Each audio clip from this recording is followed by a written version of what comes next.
السلام علیکم۔ قرآن کے خلاف بہت سے مورچے بنے، کچھ اپنوں نے بنائے، بہت سے غیروں نے۔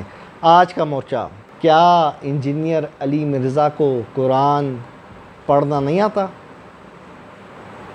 دوستو، پچھلے کئی دنوں سے میں سوشل میڈیا پہ مختلف ویڈیوز دیکھ رہا ہوں کہ لوگ انجینئر علی مرزا کا مذاق اڑا رہے ہیں کہ دیکھو وہ زیر زبر پیش کی غلطی کر دی ہیں، اس کو قرآن پڑھنے نہیں آتا۔ دیکھو، ہم لوگ جو ہے نا انجینئر کو اپنا مخالف مانتے ہیں۔ سیدھی اور صاف بات آپ سے کہوں، ہم اس کو منکر قرآن اور روایت پرست مانتے ہیں۔ وہ کتاب اللہ کے بجائے 1 منٹ میں 10 دفعہ بولے گا بخاری میں یہ، مسلم میں یہ، بخاری میں یہ، مسلم میں یہ۔ اور مزے کی بات، آپ کو پتہ ہے یہ جو بخاری کا جو نسخہ ہے جو آج سب سے زیادہ استعمال ہوتا ہے، یہ بخاری کا شاگرد تھا فریبری، یہ اس کا ہے۔ اور فریبری مجہول ہے، نامعلوم ہے، اس کو اس کے زمانے کے لوگ سچا بھی نہیں کہتے۔ وہ مرنے کے بعد جو 50-100 سال بعد لوگ پیدا ہوئے ہیں وہ اس کو سچا کہہ رہے ہیں۔ یعنی ایسی مشکوک کتابوں سے یہ لوگ دین دیتے ہیں۔ بہرحال یہ ہمارا موضوع نہیں ہے، انشاءاللہ آنے والی ویڈیوز میں اس پہ روشنی ڈالوں گا۔ دوستو، جو لوگ انجینئر کے خلاف ویڈیوز بنا رہے ہیں نا کہ اس کو قرآن پڑھنے نہیں آتا، یہ بڑی ہلکی حرکت ہے۔ انسان ہے، زیر زبر پیش کی غلطی نہیں ہو سکتی؟ کیا آپ غلطی نہیں کرتے؟ کیا میں غلطی نہیں کرتا؟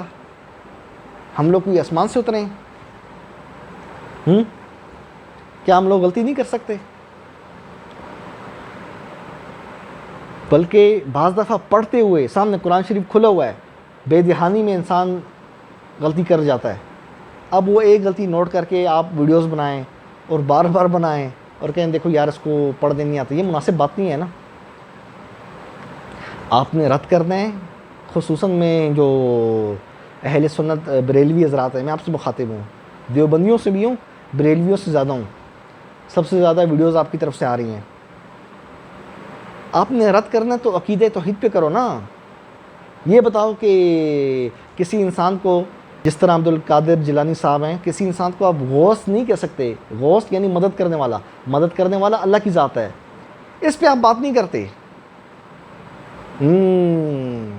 عقیدہ توحید جو مین چیز ہے، اس سے آپ بھاگتے ہو ہیں، اور جو غلطی ہو جائے زیر زبر پیش کی وہ ہائی لائٹ کرتے ہو کہ دیکھا دیکھا اس کو قرآن پڑھنے نہیں آتا، وہ دیکھو دیکھو یہاں پہ زبر تھی اس نے پیش پڑھ دی، اور نیچے پھر آپ ہنسو گے کمنٹس میں، دیکھا اس کو قرآن پڑھنے نہیں آتا۔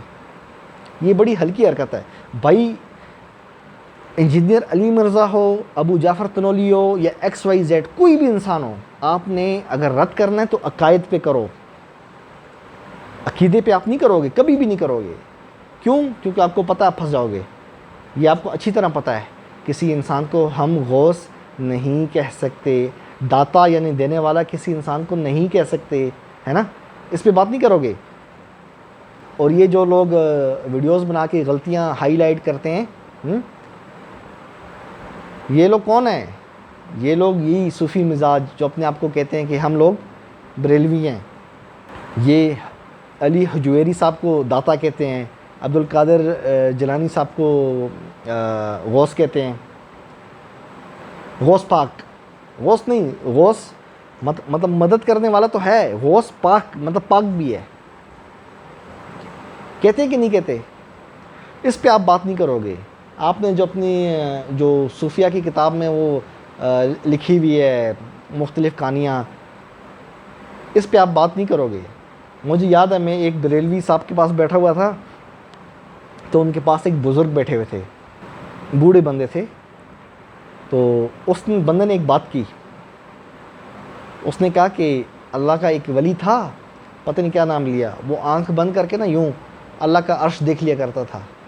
تو میں دل میں مسکرایا، میں نے کہا یار ان کے پاس بیٹھ کے مسکراؤں گا تو یہ برا مانیں گے نا، یار یہ دیکھو ہم بات کریں اور یہ آسرا ہے۔ تو میں سوچ میں پڑ گیا، میں نے کہا یار یہ کیا چیز ہے ہیں؟ قرآن میں تو ان چیزوں کا ذکر نہیں ہے کہ انسان آنکھ بند کرے اللہ کو دیکھ لے، بلکہ یہ کہتے ہیں کہ اللہ کو بھی پتہ نہیں کس نے دیکھا ہے۔ مختلف اپنے اولیاء اللہ کا نام لیتے ہیں کہ انہوں نے اللہ کو دیکھا ہے، بلکہ بعض جو حنبلی ہیں ائمہ اربعہ میں سے احمد بن حنبل کی طرف منسوب کرتے ہیں، انہوں نے اللہ کو دیکھا ہے۔ موسیٰ علیہ السلام اللہ کو نہ دیکھ سکے دنیا کی زندگی میں، ان لوگوں نے دیکھا ہے خواب میں. تو بات چلی تھی انجینئر کی، تو بات چلی تھی علی مرزا کی قرآن پڑھنے کی. یہ دیکھیں کوئی ٹاپک نہیں ہے کہ آپ کسی انسان کو ڈی گریڈ کرنے کے لیے، اس کو گرانے کے لیے وہ غلطی نکالیں کہ دیکھو زیر پڑھنی تھی تو ادھر زبر لگا دی، یا زبر پڑھنی تھی تو ادھر زیر لگا لی. یہ کیا ہے؟ یہ والی غلطی جو ہے نا، قرآن پڑھتے وقت جو غلطی ہوتی ہے، یہ قابل معافی ہے. انسان جان بوجھ کے تو نہیں کرتا نا. کسی کو دیکھا آپ نے کہ کوئی جان بوجھ کی غلطی کر رہا ہو؟ جان بوجھ کے تو نہیں کرتا نا. اس کی معافی کا چانس ہے، لیکن جو چیز آپ نے پکڑ رکھی ہے نا، عقیدہ، غیر اللہ کو غوث کہنا، غیر اللہ کو داتا کہنا، اس کی معافی نہیں ہے. اللہ کہہ رہا ہے، میں نہیں کہہ رہا، اللہ کہہ رہا ہے قرآن میں، اس کی معافی نہیں ہے. جو اللہ کے اختیارات ہیں، جو اللہ کا درجہ ہے، وہ آپ کسی غیر اللہ کو دے دو، اس کے بارے میں بھی سوچو، وہ بھی دیتا ہے، وہ بھی نوازتا ہے. یہ اکثر لوگ جو مزاروں پہ جاتے ہیں کیا کرتے ہیں؟ آپ کو نہیں پتہ. کسی سے پوچھو کیا کرنے آئے ہو؟ وہ جی اولاد نہیں ہو رہی، 10 سال ہو گئے ہیں، تو ادھر منت مانگی ہے اور تعویذ باندھا ہے ہیں کہ تو پوچھو کہ آپ نے دعا کیوں نہیں کی؟ ہاں جی دعا بھی کی ہے، لیکن یہ بابا پہنچا ہوا ہے تو ہم ادھر آئے ہیں، کیا پتہ یہ بابا اللہ سے سفارش کر دے آگے. غلط کہہ رہا ہوں صحیح کہہ رہا ہوں؟ سچ بتانا، اپنے دل پہ آتا کے کہنا. غامدی صاحب ہوں، علی مرزا صاحب ہوں، یہ لوگ کم از کم ان چیزوں کے تو قائل نہیں ہیں نا.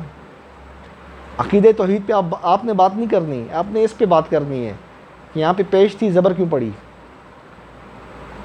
دوستو قرآن کو تھامو، یہ چھوٹے موٹے اختلافات چھوڑ دو. عقیدہ توحید پہلی سیڑھی عقیدہ توحید ہے. پہلی منزل ہی آپ کی اگر غلط ہے تو پھر آپ نے آگے کہاں جانا ہے؟ دوستو قرآن کو تھامو، انشاءاللہ کبھی بھی گمراہ نہیں ہوگے. ٹھیک ہے، اپنے بھائی ابو جعفر تنولی کو اجازت دو، پھر ملتے ہیں انشاءاللہ. قرآن زندہ باد.